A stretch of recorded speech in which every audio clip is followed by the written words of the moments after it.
The phone buzzed in my hand like it was vibrating my very soul. I stared at the screen, still in disbelief. It was an upgrade, one I had been waiting for, sure, but one that also came with its own set of consequences. The new phone had been sitting in my hands for less than an hour, and already, it was unraveling everything I thought I knew about her. My heart pounded, louder than the ringtone as it continued to blare through the quiet room. A second number. A second phone number, hidden beneath layers of secrecy I never knew existed. I'd always trusted her. That was the thing, she was my person. She was the one I leaned on, the one I confided in. She had my back, I had hers. That's how it had always been. I didn't ask questions. Not about the late nights at work. Not about the weird texts that would disappear before I could read them. And certainly not about the odd meetings she always seemed to be attending. But now, with this new phone in my hand, everything felt like a lie. I didn't know what to do with myself. My fingers shook as I unlocked the screen, scrolling through the messages that weren't meant for me. The second number, a number I'd never seen, never heard of, was attached to a name I didn't recognize. The messages between them were innocent enough at first glance. They talked about meetings, about catching up, about plans that I wasn't supposed to be privy to. The kind of plans that didn't include me. But one message stood out. It was a message from her, sent just hours ago. I read it again and again, unable to make sense of the words, but unable to look away either. I can't keep doing this. I'm so sorry, but I need more time. Please understand. My stomach turned. A sickening knot twisted in my gut as the weight of what I was seeing began to sink in. There was no mistaking it now. The woman I thought I knew was hiding something that, even after all these years, I never expected. I felt like the ground beneath me had been ripped away, leaving nothing but a vast, empty pit of uncertainty. I never imagined something so small, a phone upgrade, could tear apart everything I had believed. I had no idea where to go from here. My mind raced through a million possibilities, each one more terrifying than the last. The phone vibrated again, snapping me out of my thoughts. I glanced at the screen, the notification coming from her real number. I shouldn't have opened it. I knew that.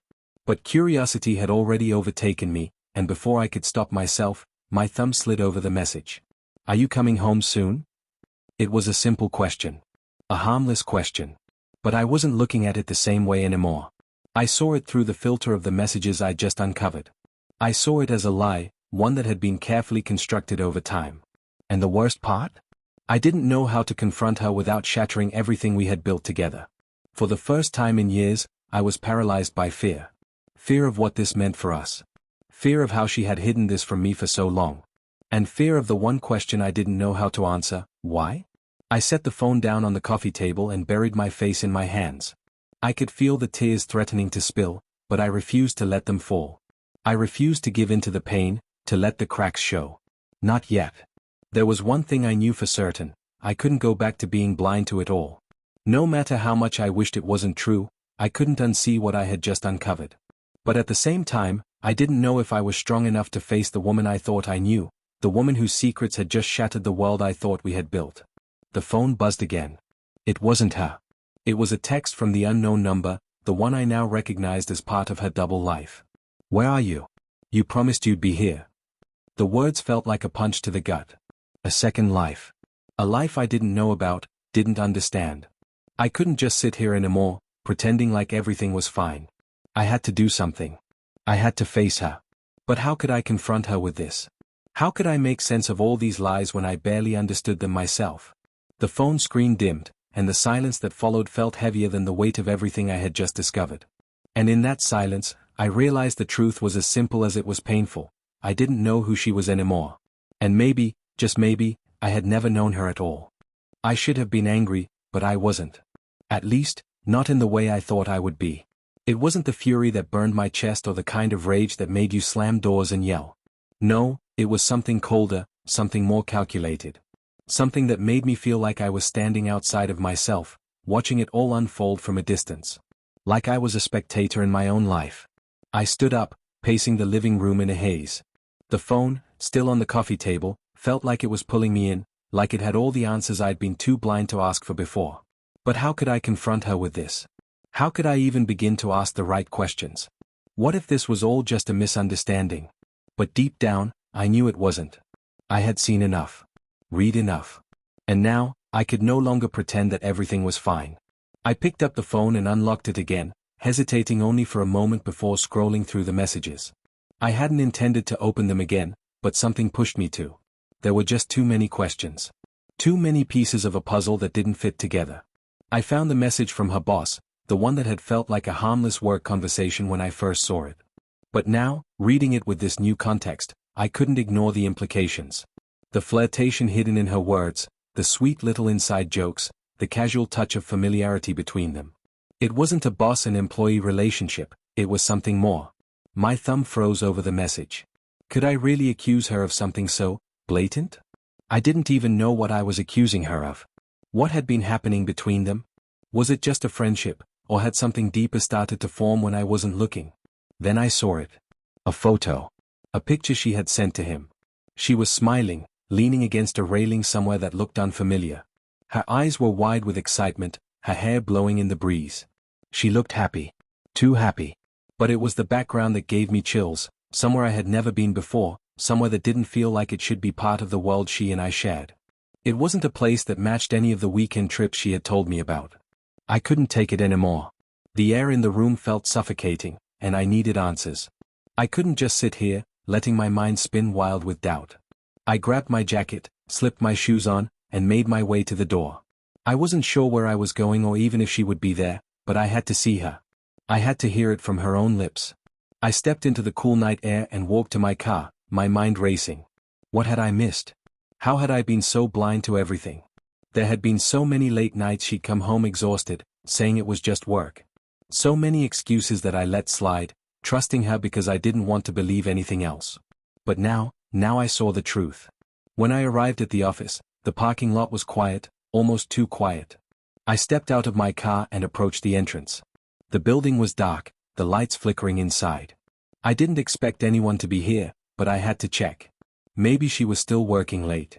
Maybe I had it all wrong. Maybe this was all just a giant misunderstanding. But when I walked through the front doors, the atmosphere shifted. It didn't feel like a place of work anymore. The space felt wrong. Empty. I walked through the hall, past the empty desks, until I reached her office door. Her light was on, casting a faint glow underneath. I didn't knock. I just pushed the door open, my heart pounding in my chest. She was sitting at her desk, her back to me. But the sight that hit me made my knees weak. She wasn't alone. Her boss, the man I had read all those messages from, was sitting on the edge of the desk, leaning forward, talking to her in low, intimate tones. She didn't see me at first, too focused on him, too engaged in whatever conversation they were having. Her hand rested on his arm, and for a split second, it felt like time had frozen. She pulled her hand away when she saw me. I could see her eyes flicker with guilt before she quickly masked it with a forced smile. "Hey, what are you doing here?" she asked, the feigned surprise in her voice betraying the tension that lingered in the room. I didn't answer her right away. Instead, I focused on her boss, the man who I had trusted, who, just like her, seemed perfectly content to lie to me. He stood up quickly, adjusting his shirt, his face going pale as he cleared his throat. "I should go," he said hastily, glancing between me and her. It was nice catching up. I didn't say anything. I just watched him walk out, feeling the weight of the entire situation crush me in ways I couldn't fully comprehend. Finally, when the door clicked shut behind him, I spoke. My voice was surprisingly calm. "What's going on, Hannah?" She didn't answer immediately, instead running her fingers through her hair in frustration. I wasn't expecting you," she said, avoiding my gaze. "But You don't have to say anything." My words were sharp now, and the tears that had been threatening to fall earlier now burned in the back of my throat. "I saw the phone. I saw the messages. I know everything, Hannah." She looked up at me, her expression a mix of guilt and regret. "It's not what you think. It is what I think." I stepped forward, my chest tightening with each passing second. "You've been seeing him behind my back. This whole time, I've trusted you, and you've been lying to me. How could you do this?" Hannah stood up, taking a step toward me, but I held my hand up. I couldn't let her near me, not like this. Not when everything we had felt like a lie. "I never meant to hurt you," she said softly, her voice breaking. "But things changed. And I didn't know how to tell you."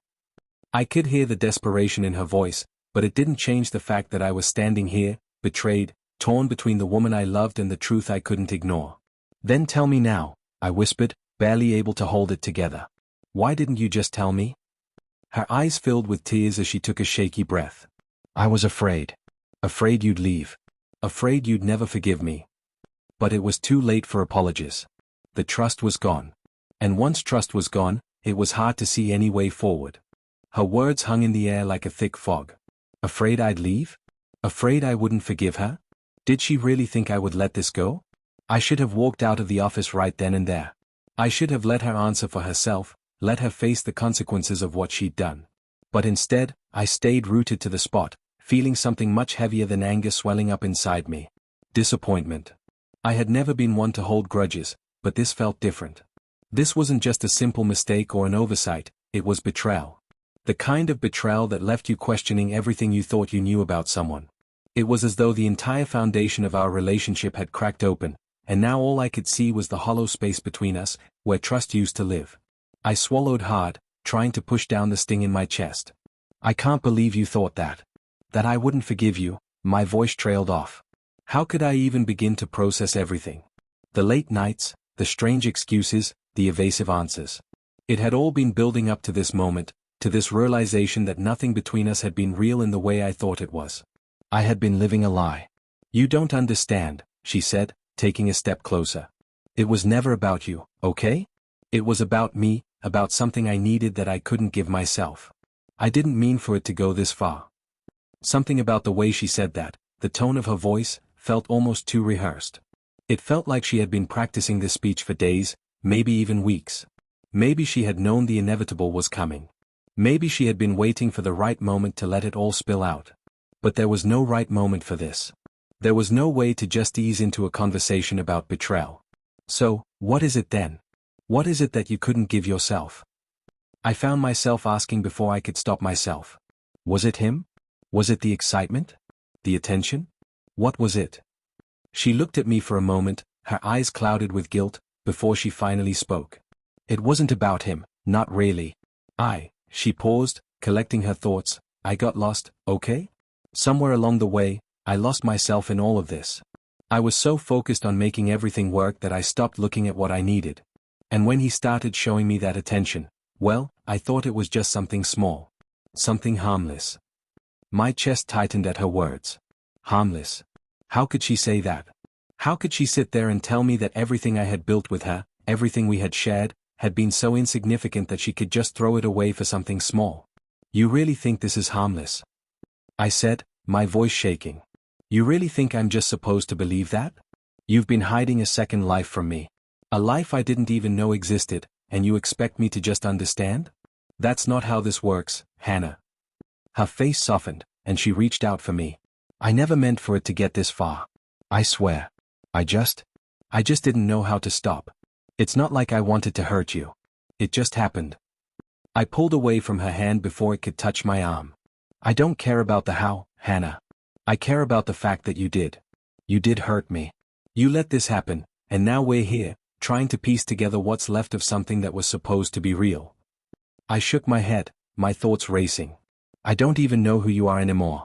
You've been hiding from me this whole time. Her face crumpled as if she were on the verge of breaking down. I didn't mean to lie. I didn't mean to hurt you. But I felt so alone, and I didn't know how to fix it. I didn't know how to talk to you about it. I thought if I could just keep it hidden for a little longer, it would all go away, but it didn't. I didn't want to lose you. I closed my eyes, trying to steady my breath. And now? Now you want to fix it by telling me? It's too late for that, Hannah. I turned away, walking toward the door. I don't even know if I can trust you anymore. Her voice, softer now, stopped me. Please don't say that. But I couldn't turn back. Not this time. I don't know what to say to you right now, I replied, my heart heavy in my chest. I don't know how to move forward from this. You took something from me that I'll never get back. You took my trust, and I don't think I can ever look at you the same way again. I could hear the tremor in her voice as she called out to me. Don't leave like this. But I had already stepped out of the office, the door clicking shut behind me as I walked into the empty hallway. I didn't know where I was going, but I couldn't stay there any longer. The office that had once felt like a second home now felt like a cage, and I needed to get away from her. From everything. I stood outside in the cool night air, my hands shaking as I leaned against my car. How had we gotten here? How had everything crumbled so fast? It felt like just yesterday we were laughing together over coffee, talking about our future. Now, all I had was an image of her with him, an image that felt like 1,000 knives plunging into my heart. I took a deep breath and closed my eyes, trying to make sense of it all. Maybe it wasn't too late to fix this. Maybe we could rebuild. But deep down, I knew it wasn't that simple. Trust wasn't something you could just rebuild overnight. It wasn't something you could just get back. And right now, I didn't know if I could ever trust her again. The drive home was a blur. I don't remember the exact streets I took, or the traffic lights I passed. I wasn't focused on anything around me, just the constant echo of her words, "I didn't mean to hurt you. I didn't want to lose you." The thing was, I didn't think it was about losing me anymore. It was about her. It was about the fact that she had already lost herself, and she had dragged me down into it, believing I wouldn't notice. "I didn't want to lose you" was what she said, but I didn't think it was ever about me at all. It was about her own struggle, her own demons, and her inability to tell me the truth. When I finally parked in the driveway, I sat there for a few moments, staring at the dimly lit house in front of me. It was the same house we'd built together. The one where we'd put down roots, thinking we'd grow old here. The memories came flooding back. The nights we spent planning our lives, the weekends we spent laughing in the kitchen, her smile that always made my heart skip. I felt sick to my stomach. Getting out of the car, I walked up to the door like a man walking to his execution. My heart was heavy, and my hands, clammy. How do you even begin to rebuild from something like this? Inside, the house felt different. Hollow.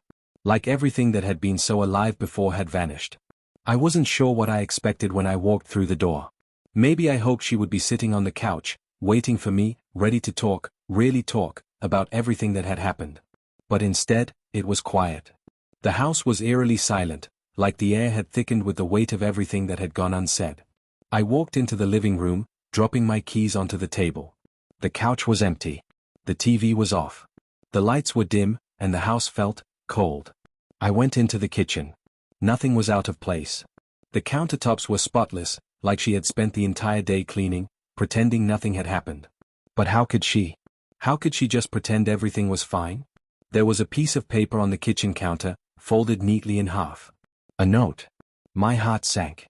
I didn't want to open it. I didn't want to read what she had written. But a strange part of me needed to see it. To understand why. I unfolded the paper, my fingers trembling as I read her messy handwriting. "I'm sorry. I don't know how to fix this. But I want to. Please, don't give up on me yet. I promise I'll make it right." I stared at the words, unsure of what to do with them. She didn't understand, did she? This wasn't about her making it right. It wasn't about her promising to do better. It was about the fact that what she had done had shattered everything. I tossed the note back onto the counter and walked out to the backyard. The night air was cooler out here, and the moonlight cast long shadows across the grass. It felt surreal, almost like I was living in someone else's story. How did we get here? How did everything spiral out of control this quickly? I could still hear her voice in my head. "I never meant to hurt you. It was never about you. But it had been about me. It had been about what she had done to us." And no matter how many apologies she gave, no matter how many times she promised to make it right, it would never be enough. The tears I had held back all day finally slipped down my face. I didn't even care anymore. There was no pride left to protect. I didn't have to be strong. Not for her. Not for anyone. I just needed to feel. I needed to feel the pain of it all, to understand what had been taken from me, and why I wasn't enough to keep her from making that choice. The house felt too small, too suffocating. I couldn't stay here tonight. I couldn't stay in a place where everything I thought I knew had been broken. I grabbed my jacket, threw it over my shoulder, and walked out into the night. The streets were empty, the quiet broken only by the distant hum of traffic. I didn't know where I was going, but I knew I couldn't go back. Not yet. I stopped at a small park down the road. There was a bench by the empty swing set, the rusting chains swaying in the breeze. I sat down, burying my face in my hands, and let myself fall apart. How could she do this to me? It was a question I kept asking myself over and over, but I knew there was no answer. I had tried to build a life with her. I had given her everything, my trust, my love, my heart. And in return, she had given me secrets. Lies. And in that moment, it felt like everything we had shared was just a mirage. I wiped my eyes with the back of my hand, breathing deeply. It wasn't going to get easier. There was no magic fix for this. The road ahead of me was going to be long and uncertain. But I had to keep walking it. I had to find a way to live again, without her. But it hurt. God, it hurt. I checked my phone and saw a text from her. Just her name, glowing on the screen. I almost deleted it without reading, but I hesitated. My finger hovered over the delete button, and then I opened it. I'm here. Please talk to me. I stared at the message for a long time. There was no easy answer. There was no one perfect thing to say. So I did the only thing I could. I didn't respond. The days that followed felt like I was living in a haze, drifting through time with no real sense of direction. The weight of what had happened hung over me like a storm cloud, dark and oppressive, never quite letting me breathe. Every corner I turned seemed to remind me of her, her laugh, her voice, the way she used to look at me like I was the only person in the room. I couldn't escape it. I couldn't escape her. The apartment felt empty without her. The bed, once a place of comfort, now felt like a reminder of all the things that had gone wrong. The sheets still smelled like her perfume, but now it was a sickening scent, a memory of something I couldn't reclaim. Her absence was a constant ache in my chest, a raw, unhealing wound. I didn't want to be here. I didn't want to be in this space where every piece of furniture, every photograph, every book we'd shared felt like a lie. But I couldn't bring myself to leave either. The thought of packing up, of removing the last traces of her from my life, seemed impossible. It felt like I was trying to erase a part of myself. And yet, every time I saw something that reminded me of her, I felt a sharp pang of pain. I had to face the truth, didn't I? The truth that we were done. That no matter how many times she texted me or begged for a second chance, nothing would ever be the same again. Not after the lies. Not after everything we'd been through. It was the hardest thing I'd ever had to do, finally letting go. But it was the only way I could move forward. The first time I saw her after that night, I almost didn't recognize her. She looked smaller somehow, her eyes hollow, the spark of energy I had once loved about her dimmed. It was a strange thing to witness. The woman who had once felt like the center of my world now seemed like a stranger to me. She stood in the doorway of the apartment, her hands nervously fidgeting with the hem of her shirt. For a moment, neither of us said anything. The silence between us was thick, heavy, like the walls themselves were suffocating under the weight of the unspoken words. "Can we talk?" she asked quietly, her voice breaking slightly. I nodded, stepping aside to let her in. I wasn't sure if I was ready for this. Ready to hear her side of things, ready to understand why she had done what she had. But part of me felt like I owed it to myself, owed it to the version of me who had loved her so deeply, to listen. She took a seat on the couch, her eyes never meeting mine as she fiddled with her fingers. I could feel the tension in the room, the way she was avoiding the inevitable. Neither of us knew where to start. Finally, after what felt like hours, she spoke. "I know you're angry," she said, her voice trembling. "I don't blame you for hating me. I don't know what I was thinking when I did it. I was selfish. I was weak. And I thought I could fix everything without telling you the truth." I felt a knot tighten in my stomach, but I stayed silent, letting her continue. I wanted her to say what she needed to say. I wanted to hear it, even if it wasn't going to be the closure I needed. I don't know how to make it right," she continued, her eyes finally meeting mine. "I don't know how to fix everything I've broken." I looked at her, really looked at her, and for the first time since everything had come crashing down, I saw the person I had once loved. But that person was gone. She was standing here now, broken and remorseful, asking for forgiveness that I wasn't sure I could give. "I don't know if I can forgive you," I said, the words coming out raw and unsteady. "I don't know if I can ever look at you the same way again." She nodded, her face crumpling with the weight of my words. "I understand. And I'm sorry. I wish I could take it all back. I really do. But I can't. I can only ask you to believe that I never meant to hurt you. That I never meant to lose you." But it wasn't just about her. It was about me. About my own ability to trust again. To believe in love again. And right now, I couldn't do either of those things. Not with her. Not with anyone. We sat there for a long time, neither of us speaking, both of us trapped in the silence that had taken over our lives. It felt like a weight that neither of us could escape from. Finally, I spoke again. "I need space," I said, my voice firm. "I need time to figure out what's left of me. I can't do this with you right now. I just need to breathe." She nodded, her eyes welling up with tears. I understand. I'm sorry. I'll leave you alone, I promise. She stood, walking toward the door, but before she left, she paused. I'll always love you, she whispered, her voice barely audible. And just like that, she was gone. I stood in the doorway, staring at the empty space where she had been. The silence was suffocating. It was over. This chapter of my life had ended, and no amount of wishing or hoping would change that. As much as it hurt, I knew it was for the best. I had to let go. I had to find my own way again. And that wasn't going to be easy. But I had to start somewhere. And so, as the door clicked shut behind me, I took the first step. Out of the darkness. Into the unknown. And maybe, just maybe, I could find peace again.